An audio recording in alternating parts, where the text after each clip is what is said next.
Doncs en aquestes condicions meteorològiques molt adverses, els bombers estan buscant dues persones que es van perdre ahir quan baixaven del cim del Puig Pedrós a la Cerdanya.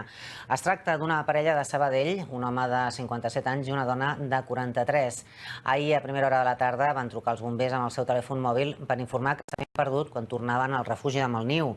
En aquell moment van explicar que anaven equipats i portaven menjar i aigua.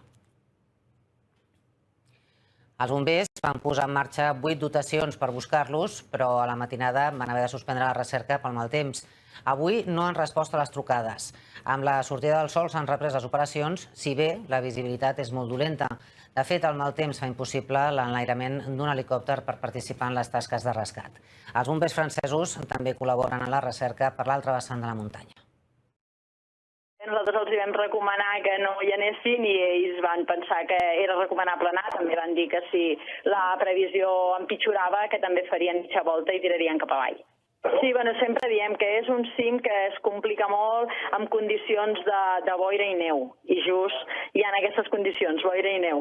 Vull dir que és un cim que la part de dalt és pla i no hi ha cap problema, però si hi ha boira i neu, és un cim que és molt perdedor. Nosaltres que estem molt habituats a anar-hi, quan hi ha aquestes condicions ni ho fem, ni ens arrisquem a anar-hi perquè és molt perdedor. Pots anar sense donar-te compte cap a la zona de França. Doncs estem ara en disposició de parlar amb Manel Figuera, excursionista de la Cerdanya, escriptor de guies de muntanya, a qui saludem i que agraïm que hagi respost a la trucada del 324. Manel Figuera, bona tarda. Com és la zona on s'han perdut? L'explicació que heu donat és justament la correcta, és a dir, el Puig Pedrós, o també se li diu Camp Cardós. Camp Cardós vol dir altiplà, Pedregós situat a molta altitud. La part més alta del Puig Pedrós, on hi ha el cim, és un gran altiplà, relativament pla, però que pels seus costats, pels seus voltants, per exemple, pel vessant nord, pel vessant de la vall de Can Cardós, acaba de sobte hi ha un precipici considerable, que és on hi ha el Roc Colom, el Pi de Forca i muntanyes a les quals s'ha d'escalar per arribar-hi. Tanmateix, pel vessant sud també hi ha una sèrie de canals que cauen abocades damunt de l'estany de Malniu, de l'estany de Guils, que també són relativament perilloses. Clar, un cop t'agafa la boira o una precipitació de neu a dalt del Puig Pedrós, el que cal fer és, primer, no perdre la calma, és a dir, cal serenitat, hem de pensar que és una muntanya tècnicament fàcil de la qual en podem baixar sense cap mica de problemes, sabem per on s'ha de passar. Llavors, brúixola, si no vols el GPS, brúixola i sempre direcció sud. I això et portarà als pendents relativament senzills que hi ha per damunt del refugi i finalment fins al refugi. Però clar, a vegades es perd la calma, es perd la serenitat, jo què sé, poden passar moltes coses, o que un prengui mal, per exemple, i això són condicionants que fan que alenteixin el procés de davallada del cim. Però el Puig Pedrós només té aquest problema. Tècnicament no té res més, però que en canvi cal anar molt en compte amb aquest altiplà, que de vegades la gent pensa que això és molt fàcil, arribarem, i no. A vegades això és una trampa que cal saber valorar i tenir en compte, i més en un dia inestable com el que va ser ahir, no?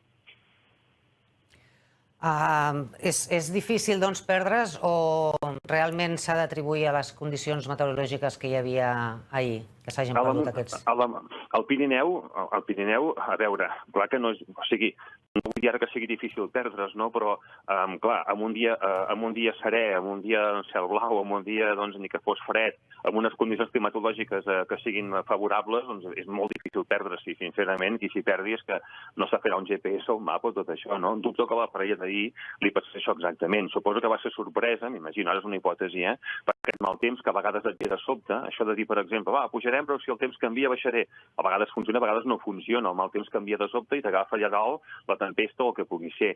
Llavors, repeteixo, el que s'ha de fer és mai perdre la calma. És a dir, saber que el sentit que portaven de pujada ha de ser el de baixada i és direcció sud. Només hi ha això, Puig Pedrós.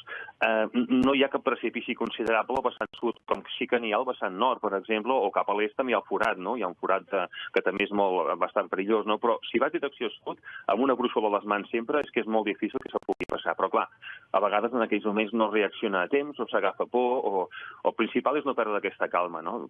Puig Pedrós té això, és a dir, tècnicament és molt fàcil, però té aquest problema, que aquest altiplà superior doncs s'ha de saber com sortir-ne i com sortir-ne bé, no? I que és això, direcció sud i cap al refugi. No hi ha més. Molt bé, doncs, Manel Figuera, moltes gràcies per haver atès aquesta trucada del 324. A vosaltres, tant de bo això s'acabi bé i que es puguin trobar en vida. Sants i estalvis. Tant de bo.